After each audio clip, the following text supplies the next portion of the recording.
അശ്വത്ഥാമാവിനെ ശ്രീകൃഷ്ണൻ ശപിച്ച കഥ അറിയാമോ? മഹാഭാരത യുദ്ധം കഴിഞ്ഞു. ദ്രോണാചാര്യരുടെ മകൻ അശ്വത്ഥാമാവ് മാത്രം തോറ്റവനുമല്ല, ജയിച്ചവനുമല്ല. എന്നാൽ അന്ന് രാത്രിയുടെ മറവിൽ ഉറങ്ങിക്കിടന്ന പാണ്ഡവപുത്രന്മാരെ ദ്രൗപദിയുടെ കൺമുന്നിൽ വച്ച് അശ്വത്ഥാമാവ് കൊലപ്പെടുത്തി.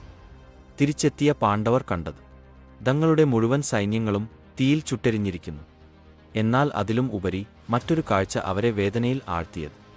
പാണ്ഡവരുടെ 5 മക്കൾ മരണമടഞ്ഞിരിക്കുന്നു. അവരുടെ ശരീരം ആകെ തളർന്നു. കൈകൾ വിറക്കുവാൻ തുടങ്ങി. തങ്ങളുടെ മക്കളുടെ ശവശരീരം കണ്ട പാണ്ഡവർ അവിടെ പൊട്ടിക്കരയുവാൻ തുടങ്ങി. ഏത് പ്രതിസന്ധിയിലും ആശ്വാസവാക്കുകൾ ഉച്ചരിക്കുന്ന കൃഷ്ണൻ പോലും അവിടെ മൗനമായി നിന്നു. ചെയ്തത് അശ്വത്ഥാമാവാണ് എന്നറിഞ്ഞു. അവർ അശ്വത്ഥാമാവിനെ തേടി കോപത്തോടെ യാത്രയായി. എന്നാൽ കൃഷ്ണൻ അറിയാമായിരുന്നു അശ്വത്ഥാമാവ് എങ്ങോട്ടാണ് പോയിരിക്കുക എന്ന്. അങ്ങനെ അവർ അവിടെ എത്തി.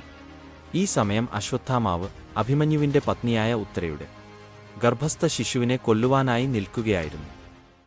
അശ്വത്ഥാമാ, നീ ചെയ്യുന്നത് നീചമായ പ്രവൃത്തിയാണ്. ഒരിക്കലുമില്ല കൃഷ്ണ, എന്റെ രാജാവിന് കൊടുത്ത വാക്കാണിത്. എനിക്കിത് ചെയ്തേ മതിയാകൂ. അശ്വത്ഥാമാ, നിന്റെ വാക്ക് പാലിക്കേണ്ടത് ഇത്തരം ക്രൂരത ചെയ്തിട്ടല്ല. എത്ര പറഞ്ഞും കേൾക്കാതെ അശ്വത്ഥാമാവ് ബ്രഹ്മാസ്ത്രം പ്രയോഗിച്ചു. പാണ്ഡവർ ഞെട്ടി, ഒപ്പം അശ്വത്ഥാമാവും. അശ്വത്ഥാമാവ് അയച്ച അമ്പിന് തടസ്സം സംഭവിച്ചിരിക്കുന്നു.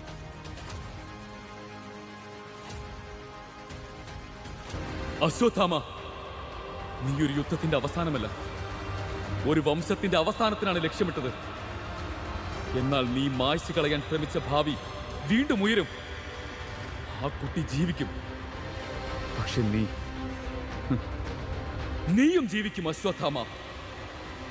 സാധാരണ ഒരു ജീവനേക്കാൾ കൂടുതൽ നീ അലഞ്ഞു തിരിയും. കാലം കഴിയും തോറും ദേഹത്തിൽ ക്ഷയവും മനസ്സിൽ വേദനയും നിറയും. ശ്വാസമുണ്ടാകും, പക്ഷേ ജീവിതമുണ്ടാകില്ല.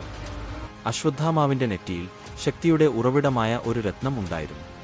ശ്രീകൃഷ്ണൻ ആ രത്നം ഊരിയെടുത്തു. രത്നം നഷ്ടപ്പെട്ടതോടെ അശ്വത്ഥാമാവിന്റെ ശരീരം മുറിവുകളാൽ നിറഞ്ഞു.